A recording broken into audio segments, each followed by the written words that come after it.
Your story is waiting for you today. Your story has something new to say.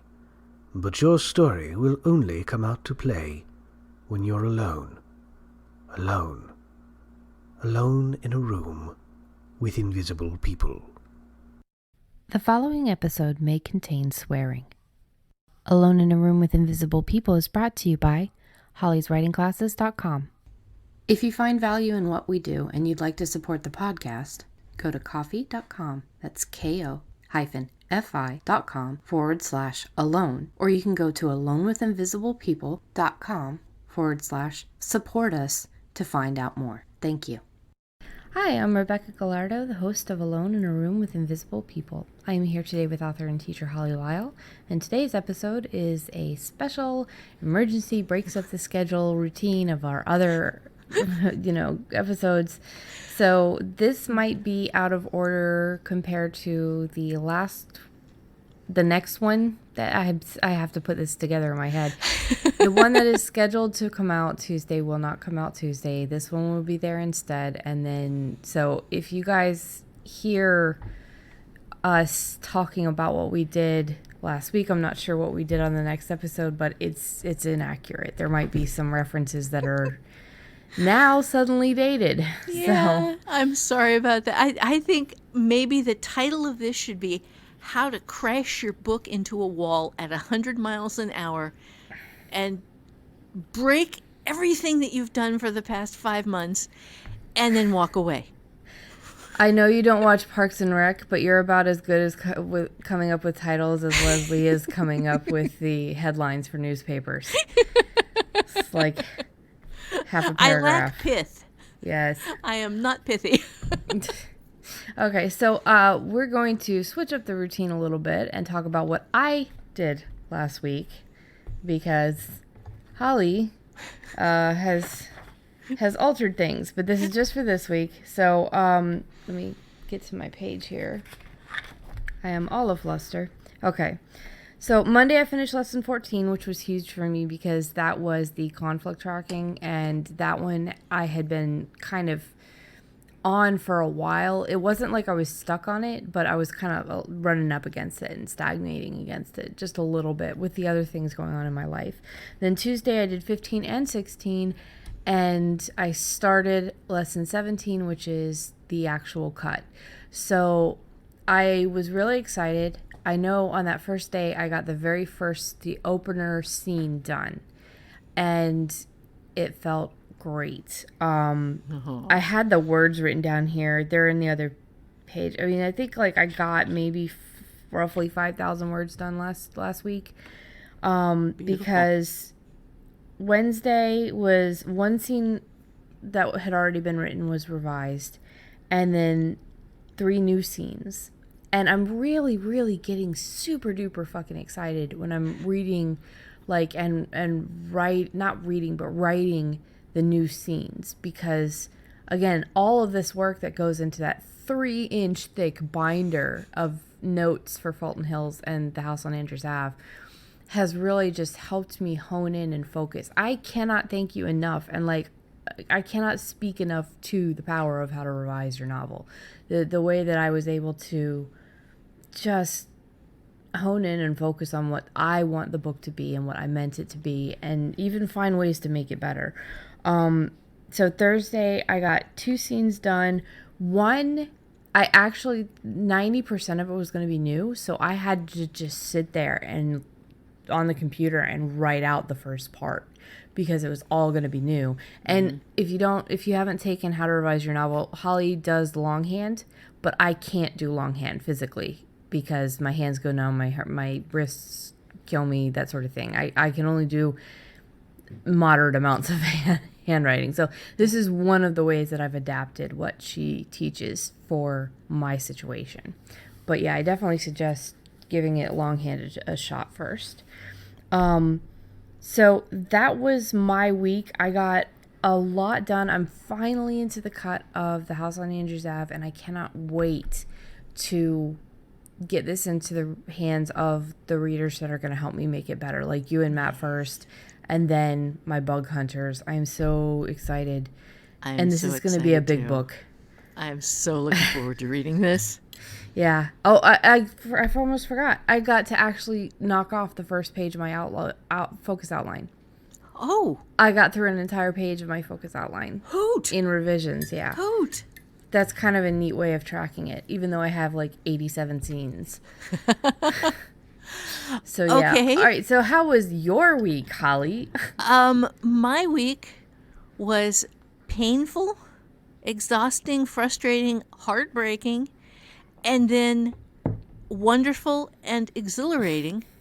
And the short thing is, I absolutely broke the shit out of Dead Man's Party to the point where I can't write it.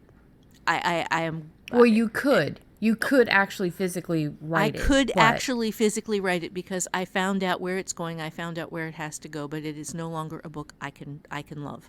Yeah. So you will not. I will not write it. Right. Yes. So, I pulled the Ohio novel out of storage where it's been sitting while I have been working on Dead Man's Party, and I did the complete read through and the complete write-in of that novel in 3 days using the same process Rebecca is using, but I've been doing this for a really long time. So yeah, you have a much faster, more compact version because you've been revising for 30 something years. yes.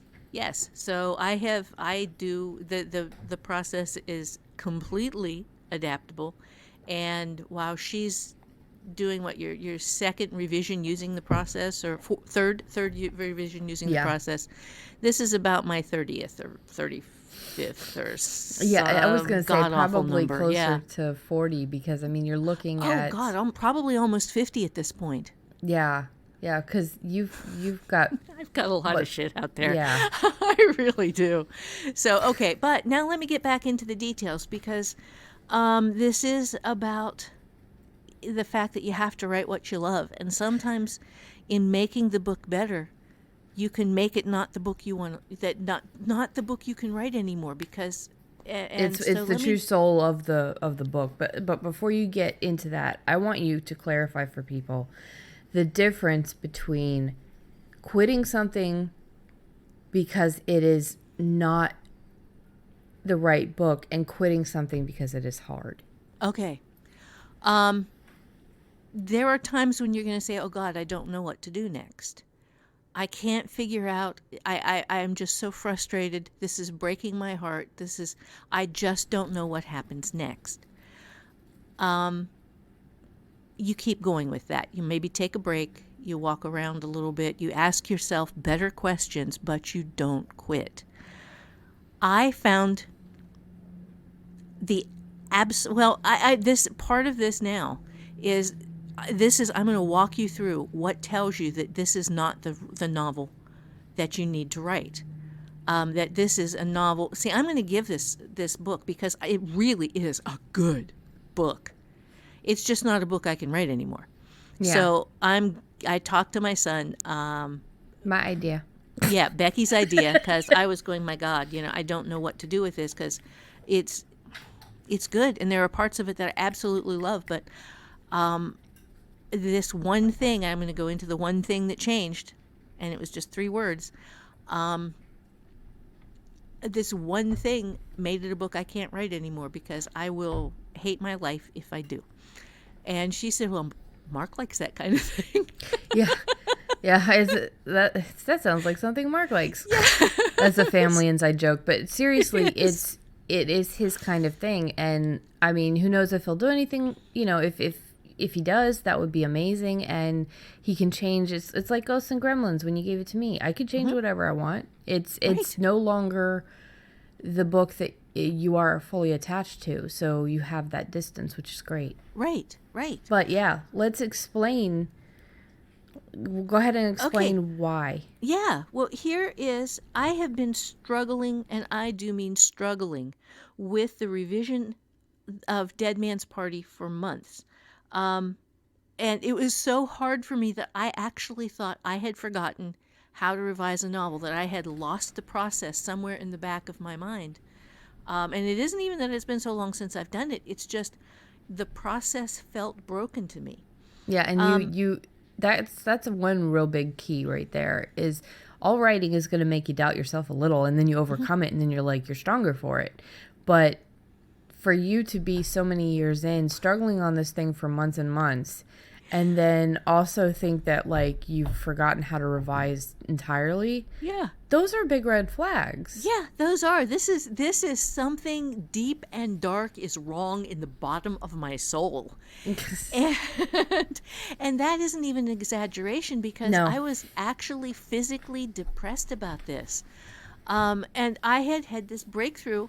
I think it was even last week that we talked about it, where I had suddenly just hit this point where I had the main character connect with one of the cannibals, and she discovered something, and I thought, yes, this is the turnaround. This is where it gets right.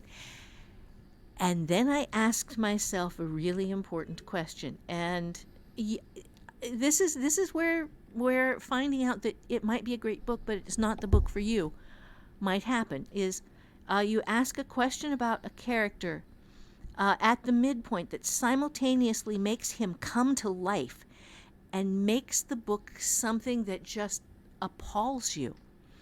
And I asked this question about my villain, because of 3 words that this one character said. My main character. What was the question that you asked, and then the answer? Yeah.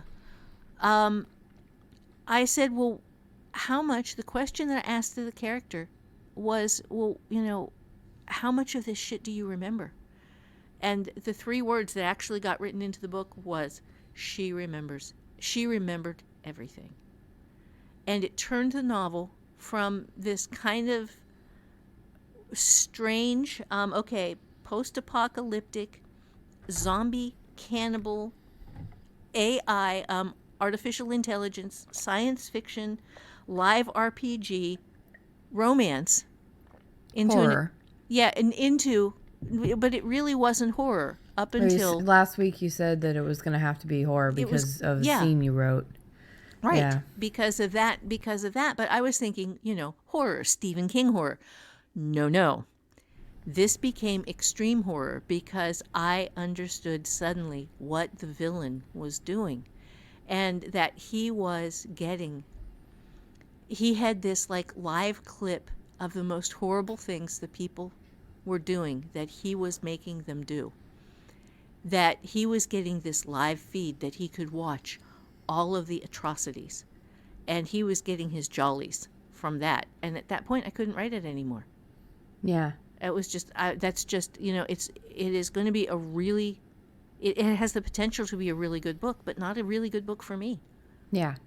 So that's a good way for people to kind of sit there with what they're writing and realize that as a writer, you can write in any genre.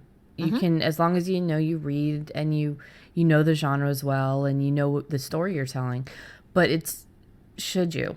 And that's not really a word that we like to use, should. Right. It's not the ethics of it. Yeah, you have every right in the world to ask yourself, should I be doing this? Yeah. And that's one of the very rare instances where should is a good word. If somebody says, oh, you should write, oh, you should draw, oh, you should, clean your house more. You should shut up a rope and die. Yeah, you should just shut up and stop telling me what I should do and tell yourself what you should do. Exactly. But when it comes to, it's not can I, it's not will I, sometimes it's should I. Yeah. And if what makes your story amazing also is something that breaks you, if it's something that goes against your very grain, writing it will be utter torture, and it's not a story you need to tell. This is throwing back to our Christmas episode, well, holidays episode, but I think it came out Christmas Eve. It was the how to turn what you love into what you write. Mm-hmm. If you are finding that you are writing things because of the wrong reasons, that's a good episode to go back and listen to.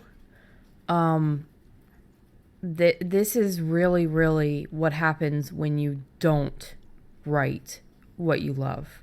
Yeah, this is kind of how to turn what you write into what you hate. Yeah. But you started off with this really cool premise that you really loved. Yeah. And then you let the story go where it was going. Mm-hmm. And then it added more and more and more bad things happening to people. And then... Well, I started asking more honest questions about, okay, well, if this happened, what would the actual fallout of that be? And I was getting some much darker stuff. Mm-hmm. And at the point where I was getting so much darker stuff, I just said, well, what's the villain getting out of this? And that, at that moment, it was after, well, what does this character know? She remembers everything. Then why does she remember everything? And then it was because this is what the villain is doing. And at that point, he was worse and more horrible than any villain I have ever written before. And I've written some nasty villains. And it required, the story at that point required the showing of what he was doing. And I sat there and I was crying. I said, no, I can't do this. Matt came down the stairs and I said, look, I'm having a real faith issue here right now, a real crisis of faith in my ability to even write this thing. He says, then don't. Sounds like Tony. Then don't. He says, you've had the Ohio sitting on your hard drive for 6 months, just sitting there.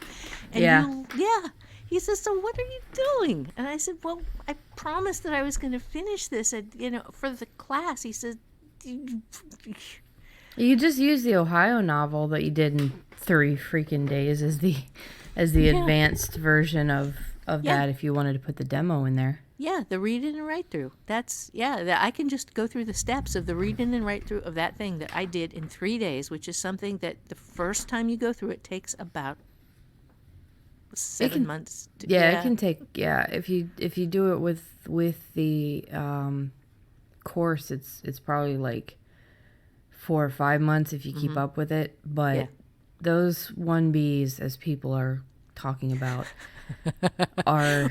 I think 1B has become a form of profanity.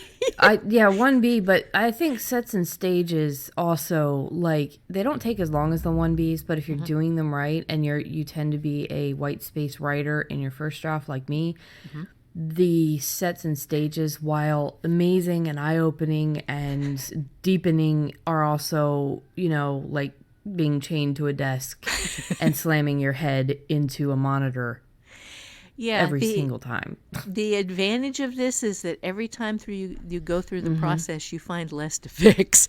Yeah. Because you have learned. Yeah. Yeah. The pain of the first one teaches you so much that you will never do again.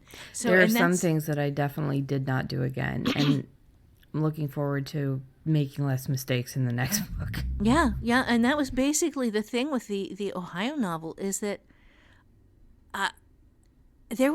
there were a few things I had to fix, but it was almost ready to go. That's cool. Yeah, well, I have beaten myself to death with this process many times, and I have unlearned a lot of bad habits. Which is not, anyway. Yeah, so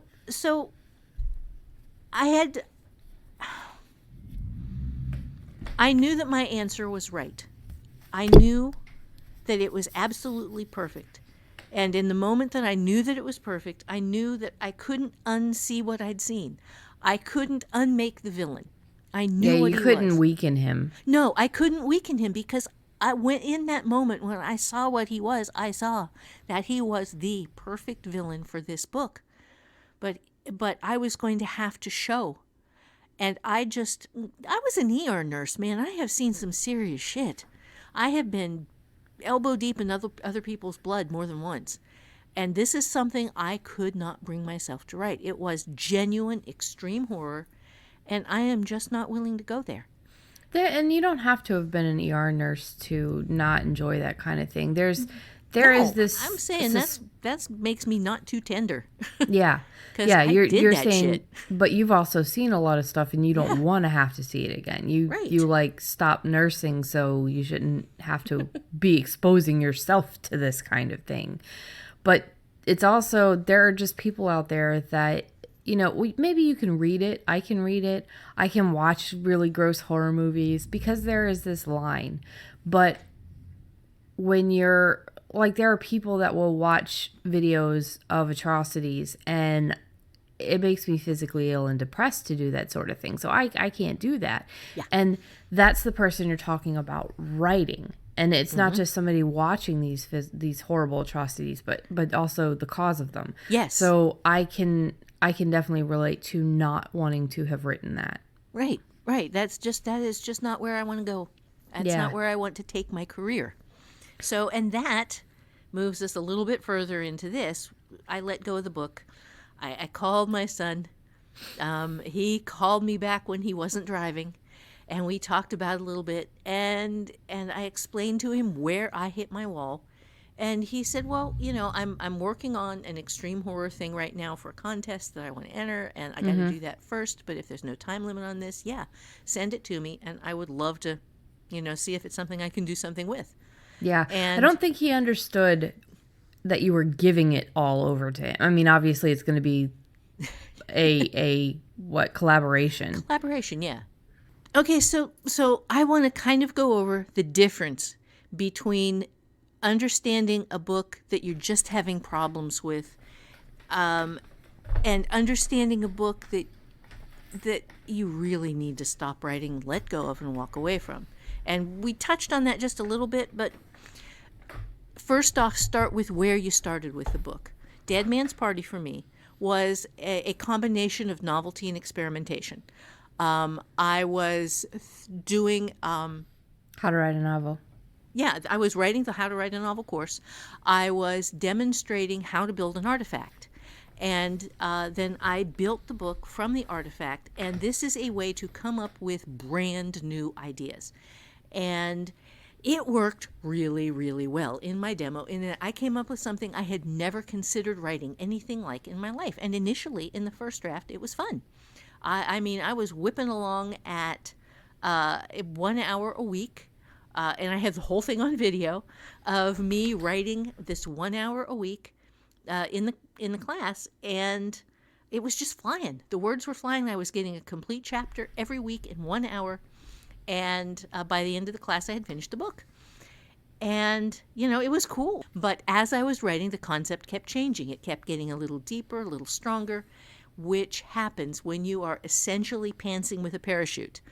And that's what I was doing. And I was writing something completely unlike anything else I had ever written. This was novelty and experimentation. This was not love. Paranormal romance, urban fantasy romance, science fiction. That's my wheelhouse. That's where I live. That's my love. And this had little elements of that. This had little elements of science fiction with the AI. But it also had cannibals and zombies.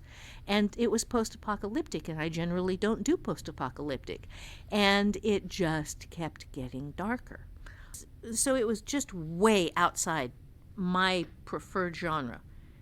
And way outside the books that I adore. I'm gonna throw Ilona Andrews, the collaborative team, in here as an example of what it isn't, what the Ohio novel kind of is. It was me writing towards something that I really wanted to do. The other thing was me just discovering what the story wanted to be as it went along. And that is an entirely valid way to write. Yeah, you were free to anything that popped up in your head, so your muse went wide. It did. My muse went really wide, and there were some things. I love the world. I found just a bunch of different kinds of things that I would be way open to writing again. But my characters tend to come to life on me. So how do people apply this to what they're writing? You have to sit down and look at what you have in the genre, in the book. And you say, okay, well, what do I love about this? what do I really not feel attached to in this? And is there anything in it that I find actively repellent or repugnant, or that is just kind of soul crushing? And I'm trying to think of the other example where I did something that was just absolutely soul crushing. And because I have done this to myself once before. It was where Talismana went off the rails. And Yeah. Talismana I'm going to be able to bring back. Because the first part of it was just right, but it just went down. It did. It went down the villain who made me hate him so much I couldn't write him path. Again, that's where I go. Is my villains get a little too real. Yeah. For everybody, it's just kind of this thought of realizing where you broke your book, or realizing where you broke your own personal ethics and your own personal joy. Yeah. I think that some people, for newer writers, this might happen more often because maybe you're not entirely sure. You have no clarity on what it is that you want to write, or what it is that you feel like you need to get out. But well, yeah, there's a lot more experimentation in Yeah. your writing when you're getting started. yeah, Unless you're writing to a template, which I really don't recommend, because the way you find the stuff you love is by experimenting. It's just even Albert Einstein and a lot of other scientists have had experiments that go wrong. Oh, yeah. Dr. Frankenstein. yeah. Well, You I know, mean, Albert Einstein was one of the ones that worked on the atom bomb, and then was like, "Oh, wait, we shouldn't do this." Yeah. I mean, It was a yes. theoretical thing. It was like this challenge for them, and then it became since we can, should we? Yes. So, yeah. Followed by probably not, followed by, well, guess we're kind of stuck with it now. Yeah. The nice thing about fiction is if you build the monster who would eat your soul, you don't have to keep him. Yes. you can just let that one go. Yeah. And you have to experiment. And this is how all new genres come into being, is by writers experimenting with going off track Or on how- old genres. Yeah, or how, a new take on a genre happens. It can be the same Yeah. genre, but there's these different feelings that different authors bring to different genres, and it can be refreshing. So experimentation is really, really fun. It's And part it's of the what lifeblood of fiction. Yeah, it's part of what your muse enjoys most about the thing is coming up with the new stuff. Yeah. And if you're not experimenting, you can end up in that everything you write is sort of a prearranged way of writing, or Right. the formulaic writing. It's easy to fall into those traps. And if you're experimenting, sometimes you're also going to run into things that you really didn't realize that you weren't going to like to write. Right. There are things that you have inside of yourself that you don't know are there yet. Mm-hmm. And certain kinds of fiction can bring them out. And you can scare yourself with how dark some of the crap in you really is. How brutal and how purely evil your understanding of the world can at times be. And it is in fact a matter of ethics, which you mentioned, which is, well, do I or do I not want to be the person who puts that out into the world? And that's not where I want to go with my fiction. And that was at the point where, I didn't give myself permission to walk away from it until Matt looked at me and said, "Well, what are you doing then?" Yeah. Yeah, and at that point I went, "Oh, actually, that's a really fine question, and I don't have an answer." So I need to stop this because I'm hurting myself. At that point, you're saying, "Well, is this hurting me to write?" is, am I in pain from writing this particular part of the book? If you are, stop. Because this is not, if you're having fun writing it, you're doing the right thing, no matter how grim or horrible or whatever it happens to be. But if it's hurting you to write it, you're going to hurt your writing.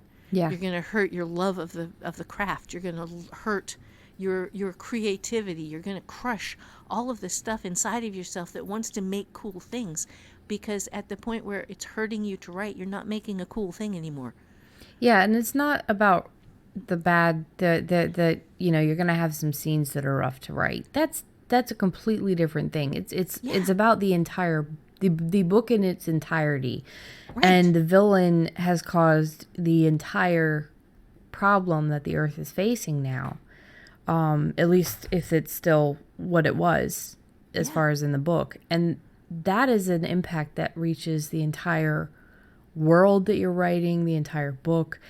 So that really became a very heavily villain-centric book. If you're having a couple of scenes that you're crying at, that's not a bad thing. Right. I've had some really rough scenes that I've had to write, and sometimes you do have to just plow through those, because that's putting yourself on the page. That is putting something that's incredibly important to you on the page for others to see, and for others like you to know they're not alone. That's completely different. Yeah, and I have made myself cry with my own writing a bunch of times. During the first draft, I'd be sitting there with tears running down my cheeks, writing stuff that was really hard to write, and really honest and really painful. But it was a cathartic kind of writing. It was getting something onto the page that I needed to let go of, and it was right for the character, and it was right for the story. And it didn't make me feel like I was poisoning myself. Yeah, and that's a good way to put it too, is that you feel ill at the thought of continuing writing it. You feel sick, you feel depressed, you feel angry when you sit down and you're writing scenes.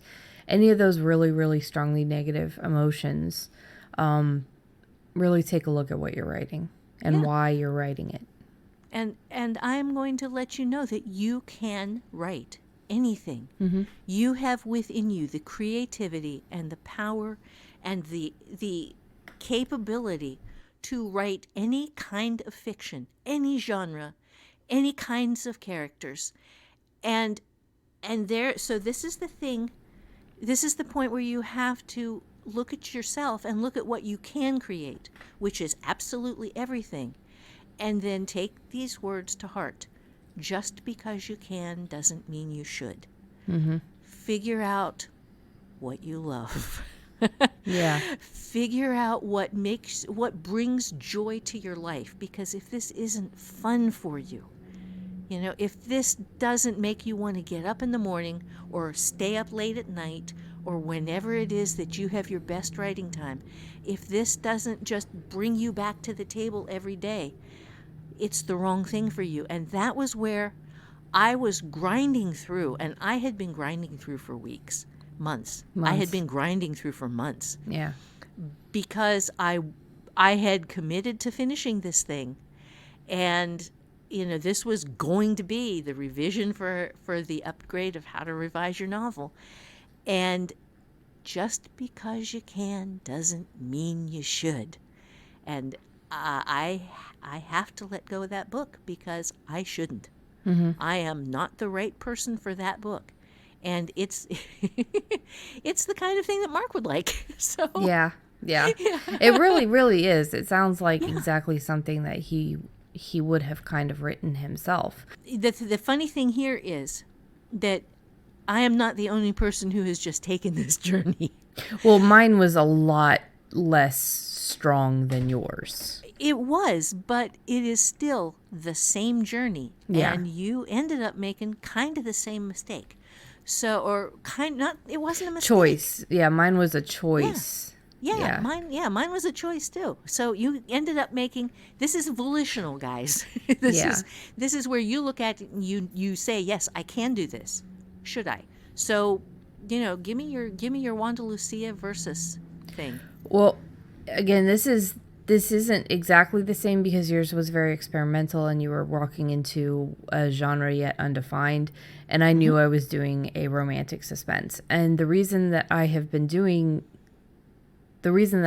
chose to do that was because I made a promise to Tony that I would submit something to a traditional publishing house and see if I, could get published. The story was a little bit too heroine centric for that particular line. So, and the editor even said, which is not a bad thing, it just doesn't fit our line. So if looking at that, the reasons for writing it is because I had been writing romance of some sort since I was 11. That had been my main focus, whether it was, fan fiction or original fiction. Unless I was writing a screenplay, and even a couple of my screenplays featured heavily, on the romance side. It was almost always romance or zombies. But my idea books were full of stories about Fulton Hills. And I knew at the time, in my 20s, because this is an idea I had when I was 19 years old, and I knew I wasn't ready to write Fulton Hills yet. And there is such a thing as knowing that you're not ready to write something. Oh, yeah. My first attempt came, like 8 or 9 years ago, when I was doing a 3-day novel, and I tried to write the Fulton Hills novel in the 3-day novel, and I have since lost this. I mailed the only physical copy to them, because that's part of the 3-day novel, is if you finish it, then you mail it, which isn't a bad thing. I mean, I mailed a physical copy to where they, but I did not back it up, I guess, because it is gone forever, which is not a bad thing because it was horrible. And it was... And you don't want to be tied to that version. Yeah. And so it kept sitting there while I wrote romance or erotica. And that was more my safety net. And I also knew that if I was going to get published, it wasn't going to be my true love, because I have seen you go through the publisher owns the rights to your world, and you cannot write in this world again until we no longer own it, but we're canceling your series. Right. Problems over and over and over and over again. So I was not going, I've never intended to give even a small portion of Fulton Hills to anybody. So when I wrote, what? Which is wise. Yeah. Well, it's just learning from somebody else's mistakes, which, if you guys are out there, please learn from ours. Everything that we share on here. But when I was writing Wanda Lucia, it almost felt like it was holding me down, like it was a weight pressing on me. And it wasn't not fun. It was actually, it was fun. It was intriguing. It was, it was this romance suspense set in a small town, and it was good. I just didn't have a passion for it. Right. And I wrote the second book, which I had a little bit more passion because I really liked Brock and Angie, and I really wanted to find out how they got together. That was important to me. And I haven't revised it. It's cold as hell now. I could probably go through it and revise it really well. And I still want to keep my promise to Tony. I'm still going to submit Leaving Wanda Lucia, to a couple more places just to get those rejection letters, or acceptance, whichever one. I'm right. Yeah. Whichever. And if they want the other 2 stories, I have enough love for them to write them. So it's not the exact same situation you're in. But once I allowed myself that I was a decent enough writer, when you and Matt came back and said, this is good, this is genuinely good stuff, it kind of let this little lotus in me that has been growing since I was 19, the lotus flower in the mud that is Fulton Hills. It just kind of started to bud a little bit. And I was like, well, if Mom and Matt think this is good enough for a traditional publication to accept, then maybe it's time for me to take a shot at Fulton Hills. Can I say something here real quick? Yeah. The rejection that Becky got also included, please send us something else. So it was the best possible first fucking rejection you could ever have. Was this just doesn't meet our exact specifications, but please send us something else. Yeah. And I had 100 bad rejections before I got one of those. Yeah, but you also didn't have a professional writer as a mother. Well, there is that. Yeah, so I definitely, I can see why people would say in Hollywood, like, oh, it's who you know or whatever, because it's not who I know that helped, but what I know because of who I know. So, but it once I started diving into Fulton Hills, and started finally creating this enormous world, which Fulton Hills is just one of the towns. It's actually Fulton County, and there's several different towns and a big city within Fulton County. But Fulton Hills is where everything starts. It's where everything has where the magic has leaked and led to all of the other towns. And Fulton Hills is kind of like the epicenter of all of the issues that come out of what has happened on that land. And it's just, the more I dive into it, the more I start picking out all of these little things. Holly has what is called a mind map, I think. Sweet spot map. Right, which is taking a mind map concept. Mm-hmm. And you like, her samples are what I love, what I hate, what gives me shivers, that sort of thing. And then you draw lines and you write, and you draw lines and you write. And my sweet spot map from 2008, I think, because the sweet spot map was part of How to Revise or How to Think Sideways. I found that the other day because I've been doing decluttering, and the amount of things that I hit, I have not seen this thing in years and years, since the last time I did my paperwork declutter, which is 5 or 6 years ago. And I haven't written this thing since 2008. The amount of things that I have been hitting in Fulton Hills from my sweet spot maps is fucking insane. Yes. There is so much to get out of How to Think Sideways. The sweet spot map is an amazing tool because it definitely helps. It's kind of like if you use a bullet journal and you have a brain dump page. It's kind of that same concept, but in very, very centralized, very specific areas. And it just excited me all the more that I have hit all of these spots on that sweet spot map. And if you guys have done one, I mean, you'll understand how weird it is.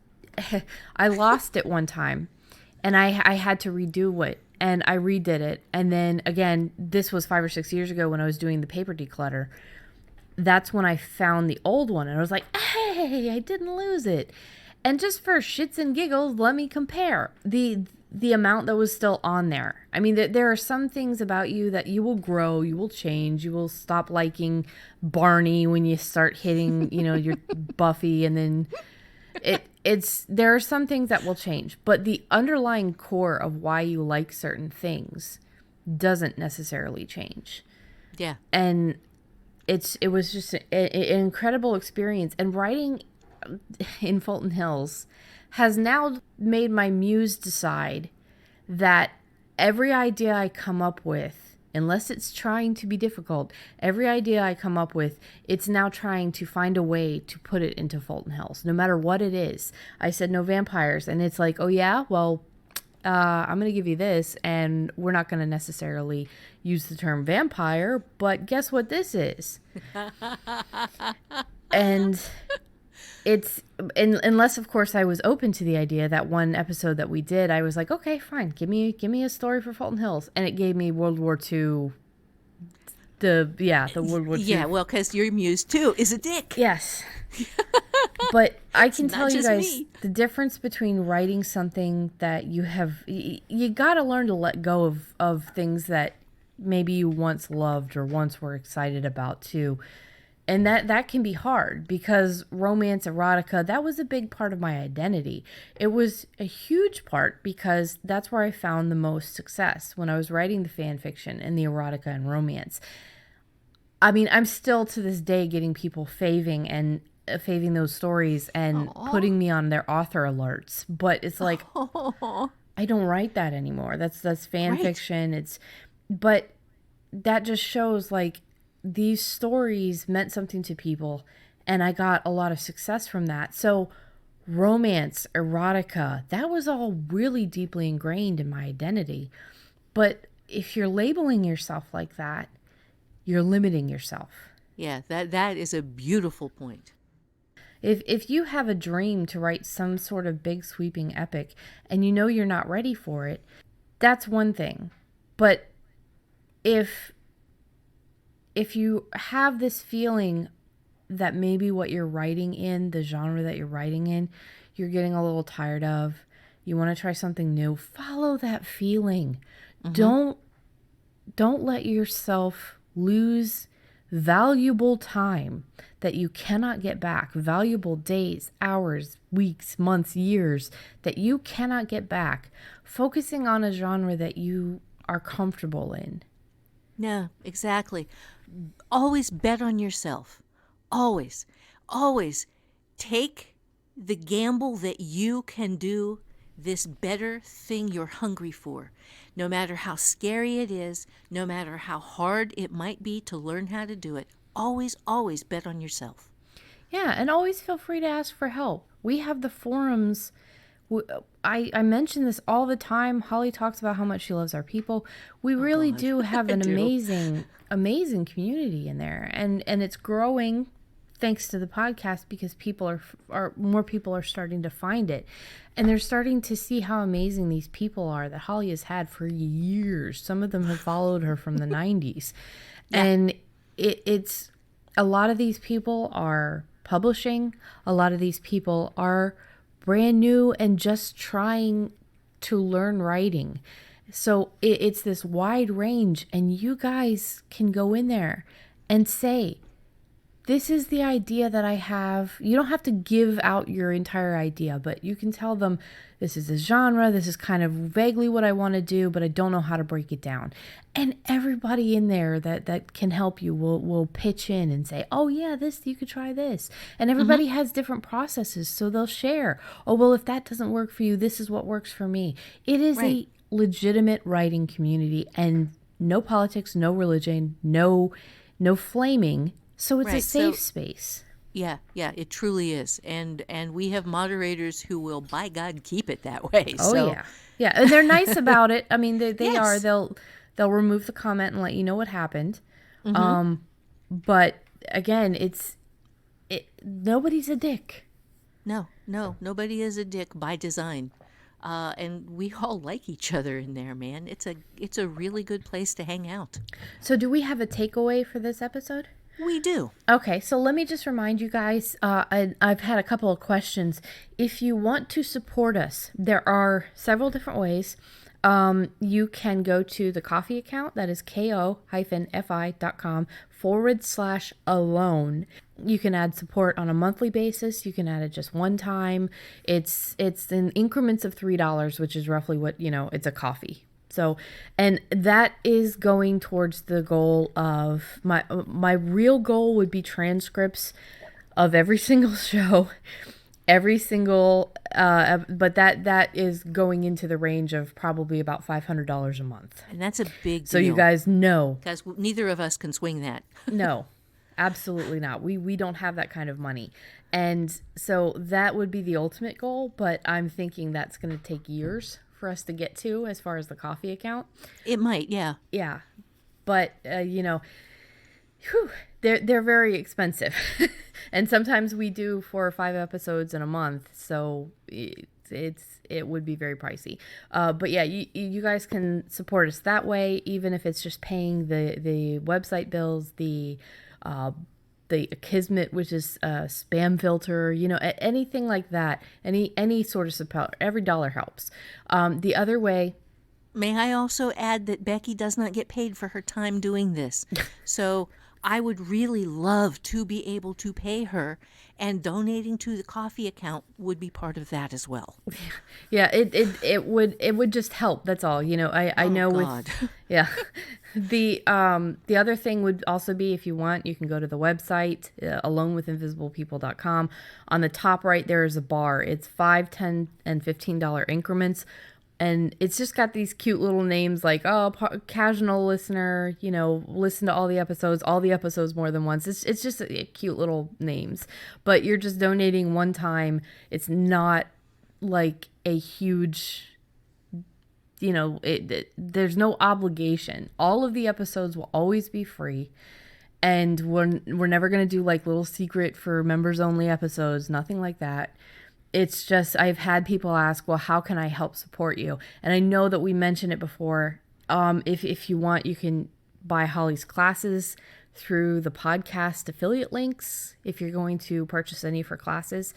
And all of those are ways to support the actual podcast. But literally sharing the podcast, sharing on socials, tagging us on socials, using our hashtags on the social account, that would be great. Anything that can get other people to listen to us and join in to the community and really enjoy themselves and just spread us further would be amazing. And you can follow us on the socials. It's holly.lisle on Instagram, or Galardo, that's Galardo on Instagram, or Alone with Invisible People on Instagram. It's at AIARWIP on Twitter, and it is Alone in a Room with Invisible People on Facebook. Any and all of those places, trying to get a little bit better. We also have a Pinterest. We also have a Redbubble shop, which if you want a coffee mug or a tote bag or even just some stickers. I got the stickers. I love them. I've got them in my new Bujo. Yeah, and Holly's using her Air Whip coffee cup right now to hold her water. But yeah, well, my water's cold, and I don't like to touch cold things. Yeah, especially in Ohio. And it's cold in here. Yeah, so I think that's probably it. Again, if you guys want to support us, we can't tell you how much we appreciate it. Even buying through the affiliate links on the website, it does not cost you any more, and it supports the podcast. It also lets Holly know where the purchases are coming from. It's kind of like, okay, well, this part is from the podcast, so that's pretty cool. It just helps her know.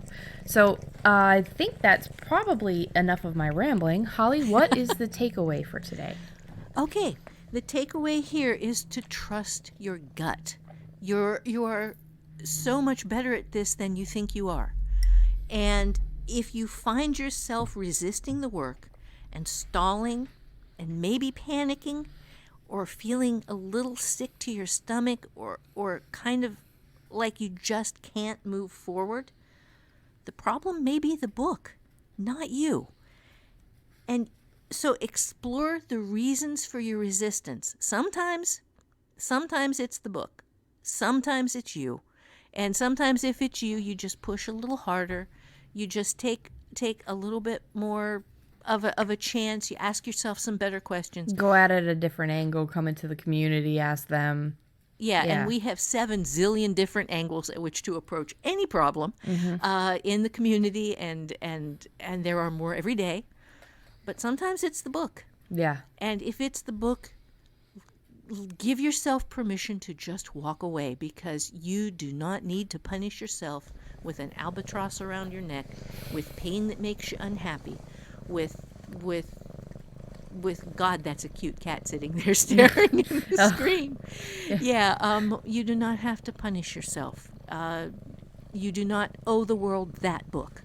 You don't owe the world any book, but you don't even owe yourself that book. The book that's hurting you when you write it, you get to say goodbye to that one. Yeah. Absolutely. Well, I just want to say that we love you guys, and we will be back next week with our regularly scheduled programming. Yes, And have a wonderful writing week. yeah, and we will see you guys next week. Yay!